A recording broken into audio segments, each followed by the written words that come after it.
ML Sports Platter back with you, brought to you by Stanley Law Offices, Burn Dairy, and our great friends over at Bowers & Company CPAs. I bring in my guy, Kevin Connors from ESPN, college basketball studio host, and a terrific journalist in his own right. Still feeling the effects of the end of our Buffalo Bills season. Kevin, welcome aboard. This is a blast to have you. I've had you on audio all these times, but I had to have you on. People need to see your beautiful face, my man. And hey, by the way, happy birthday to you as well. I appreciate that, Mike. Day older, day wiser. And hey, it's great to be on with you, man. I love what you've done with the platter. I love that Adrian Autry was awesome. That's a great get. Thanks, man. And I'm just honored to be on with you. Well, that means a lot coming from you. And you know, I'm a traditional radio guy. I'm no spring chicken anymore either. I've been in this thing now 25 years, and it's hard to believe, you know, how when I was a college freshman, like we were still using mini discs in radio, and then we evolve into all of this stuff. And I go through the radio thing and quit the corporate side and doing it on my own. And it's funny, you know, as many things have changed, a lot of things have still stayed the same. You know, it's still about great guests like yourself, you know, content, research, and just kind of the old radio way. You're doing it that way in a different form in this way. And, you know, it's been fun. And a lot of times it's cool to do it at home because I can do whatever I want. And when the weather turns, I'm just going to leave and go play golf. I don't even have to do the interviews. As long as my kids aren't here. As you know, I have a 4-year-old and a newborn. So yes, things are pretty crazy. Let's get to it. We're here, man. We're a few weeks away from that month that matters the most, which is March.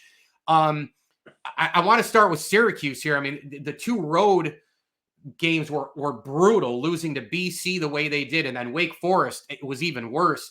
Is this it for Syracuse? I mean, is the ceiling here? They have 9 games to go as we record this. You know, Louisville obviously tonight as well.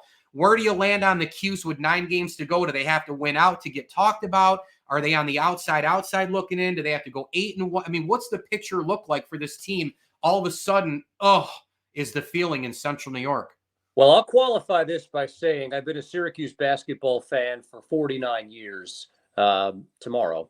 And there's no team that I like more than Syracuse basketball. And that includes my beloved Buffalo Bills, who I live and die with every year.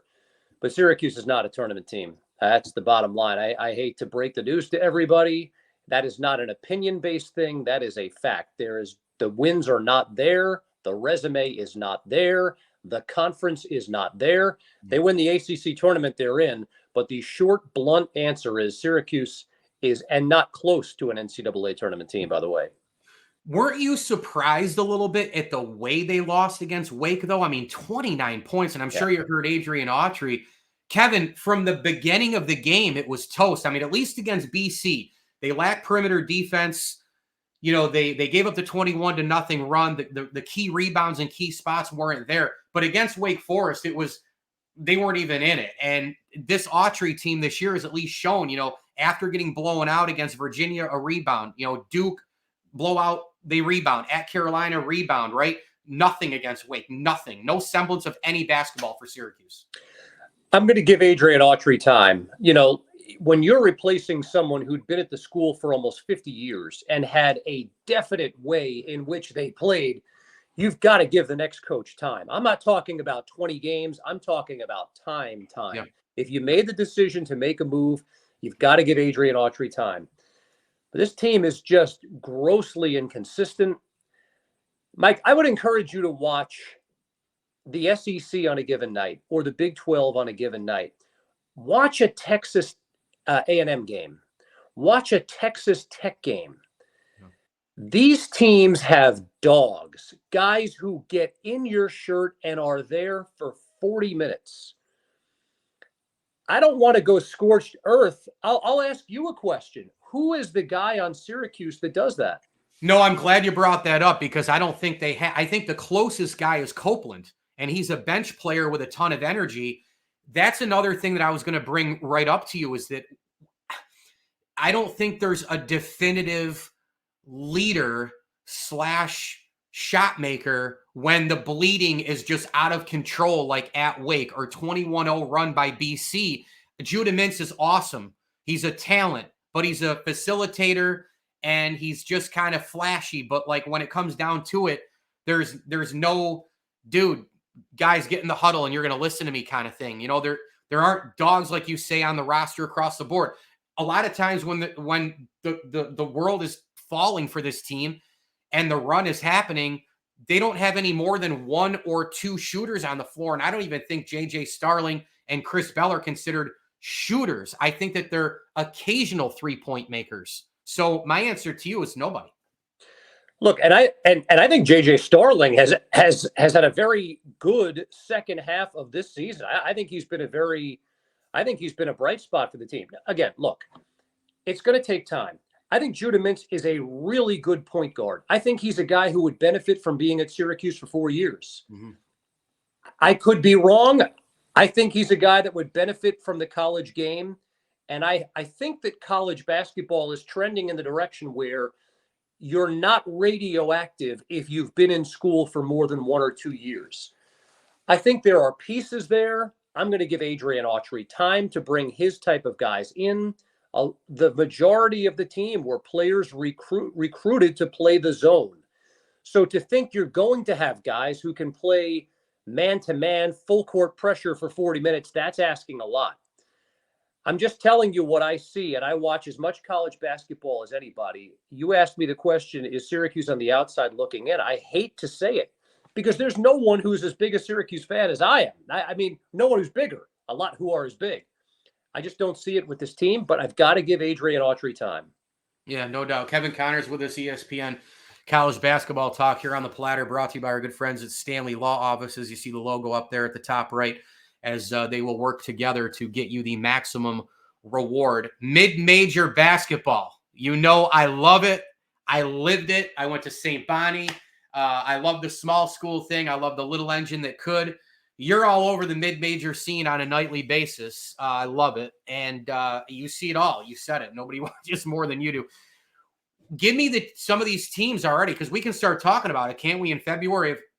I don't want that group. I don't want that group, right? So who is in that group right now where you go, good luck if you get them in March? So this is a conversation that's an ongoing one. What do you consider a mid-major? I mean, there are, sure, if we're being honest, there are low majors and then mid-majors, and then there's kind of the upper middle class, as I like to call it, and then there are the high majors. Not Gonzaga, by the way. Can we leave them away from this now? Right, I know. Right, in years past, Gonzaga has not been part of the conversation. This year, Gonzaga is not a tournament team unless they win the WCC. There is no at-large, and that, sure, I'll answer your mid-major question in a minute. But, Mike, that's an interesting question. Like, well, Kev says that no way is Syracuse a tournament team and the ACC is down. The ACC is down. There are, on most nights, 3 quad 1 opportunities in the league. Virginia may play its way into a 4th. Clemson may play its way out of that conversation. So when I say that Syracuse has an unbelievable amount of work to do, they just don't have the opportunities against teams who are going to increase your resume. Right. Whereas a league like the Big 12, whether you think these teams are good, whether they are, their resumes say they are.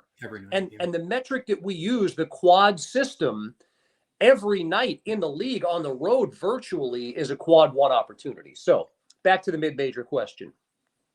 Is the Atlantic 10 a mid-major league? They say no. I say if you're not slight, it's how I feel. Dayton is a team that can win games in the NCAA tournament. They've got a pro in Deron Holmes. He's a guy who is a physical specimen, 6'8", has dramatically increased his ability to shoot the 3. They've got an unbelievable coach in Anthony Grant. That's a team to keep an eye on. St. Mary's, every year we know Randy Bennett. Beginning of the year, they looked like they were out of the picture. They're probably the best team in the WCC. Indiana State, Mike, they've got a guy who, if they make the tournament, is going to be a national phenomenon. His name is Robbie Avila. He looks like a kid who could be playing at the Y on a given night. He is a big-time player, and he's not even the best player on the team. They've got a kid named Isaiah Swope, who is a superstar. Grand Canyon is another team to keep an eye on. They're coached by Scott Drew's brother, Bryce Drew, who hit the famous shot for Valparaiso in the tournament and the buzzer beater all those years ago. They've got a transfer from Kansas, a kid by the name of Tyon Grant Foster, who averages more than 20 points per game. James Madison has beaten Michigan State earlier this season. Princeton had that run to the Sweet 16 last year. They've got a new superstar in Xavier Lee. Just some teams to keep an eye on. So one thing that's interesting with the mid-major, and I'm with you on Dayton all the way, and Holmes is a special talent. Also helps when you get like 15 extra free throws. No, we're not going to go. We're not going to go into that Bonnet game. But I've wondered too, because a lot of people, I'm close to a lot of the alumni on the Facebook pages with the Bonnie people and mid-major people across the board. And like I said, I love it. NIL and transfer portal is a very unique thing when you look at these mid-major schools, because the immediate feeling is from most fans, oh, we're not going to be able to keep up. You're not going to. And I go the other way, because I say to these people, listen, you're recruiting in general a different player than Kentucky, Duke, Carolina, Syracuse, whatever on down the line. Kansas, the big boys, the blue bloods. Then you have the middle tier, and then you have, your mid-majors in there. And so, listen, if you're good, you're good. You're going to play college basketball somewhere. And sometimes it's a Cam Spencer at UConn who goes to Loyola, Maryland, and then he plays at another stop, and then he ends up at Connecticut, right? You have like Tristan Newton on that team, played at East Carolina. He's now at Connecticut. If you're good, you're good. If the transfer portal was back in my day, Tim Wynn might have gone from Bonaventure to Kansas. I'm not kidding you. He was that good. So I'm telling people here that like transfer portal and NIL, if you're a mid-major to a degree, you can go, well, but they could go to a Power 5 with all these extra sponsorships and all this ad money, and we're going to lose them because somebody's going to give them millions. Okay, but you could also pluck kids from another place who A, want a new opportunity, B, they're sick of their coach, C, just a new environment in general, or D, it's mid-major to mid-major, and maybe the NIL that you're giving them is better than the old one. Kevin, there's too many balls in the air for a fan to go, well, we can't keep up with the NIL transfer portal. It's a different recruiting game to begin with, and then you can still get the same kid in a different way. Am I crazy? No, you're not. I mean, you're not at all. I mean, listen, like you said, you're recruiting a totally different kid. And in the case of a team like Grand Canyon, Tyon Grant Foster starts out at Kansas. He had a stop in between. He's had some issues off the court. He ends up at a place like Grand Canyon, which, by the way, we may be talking about Grand Canyon the way we talk about Gonzaga down the road. That's a school that wants to be really good. They've got a ton of money, and they've got an unbelievably rabid fan base. So it does work both ways. You're recruiting a different kid. I think in a lot of instances, you're banking on certain kids to want to stay at a place because they chose it for the coach. And listen, it obviously goes the other way, where a lot of times a kid gets to be pretty good and feels like he's bigger than maybe he is. And some kids blossom, like you said, and then the road is littered with people who have not been able to do it. So it goes both ways. Luck is involved. There's no question about it. But I would encourage anyone who's listening to this who doesn't buy into the mid-majors to look at the all NBA teams over the past decade and see where a lot of those players went to college. And I will make you a bet. There are as many that went to Davidson and Lehigh and Weber State as went to Kansas and Kentucky and the big boy schools. No doubt. And that's how it is in all the sports. Walter Payton went to Jackson State. Jerry Rice went to Mississippi Valley State. Like, if you're good, you're good. By the way, Indiana State, some guy by the name of Larry Bird went there too. So that's right. You can go all the way across. I mean, Mean Joe Green went to North Texas State, I think. So you can come up with these all day long. And yeah, that Steph Curry guy who can shoot the ball is that Davidson guy. Yeah, this has been a ton of fun. I have 1 minute left for you to answer a quick one, if you don't mind. If you could set up your dream Final Four, who would it be? My dream Final Four. Ooh. Yeah, the four that you want in the Final Four for selfish reasons. Dream Final Four, mid-major, superstars, matchups, head coaches, whatever the case is. You could take Syracuse on a run, but let's be also realistic with this if we could. Well, my dream Final Four is going to be Syracuse. You know that. Always. I think this Indiana State team would be a lot of fun to see there. Yeah. Boy, dream Final Four is tough. I'll tell you the teams that I think, and there's not going to be a ton of creativity here. UConn's the best team in college basketball. I can't believe, as a Syracuse fan, I'm actually acknowledging that. I'm coming forward with that information, but they are. They're the good. best team in college basketball. They're I real think good. North Carolina is really, really good. I think the emergence of Harrison Ingram has been amazing to Mhm. see. I'm not answering your question, Mike, but I'm going to give you another team to keep an eye on. And if you consider the Mountain West a mid-major or not, New Mexico is another team to watch. They are the all-sibling team. They've or child team. They've got Jamal Mashburn's son. They've got Eddie House's son. They've got Obi Toppin's brother. You're so They are old. coached by Richard Pitino, Rick's son. Yes. Yes. They play in the Mountain West. The Mountain West is going to get more teams in the NCAA tournament than the ACC, and probably not the Big Ten, but it could be close. The Mountain West is a really good league.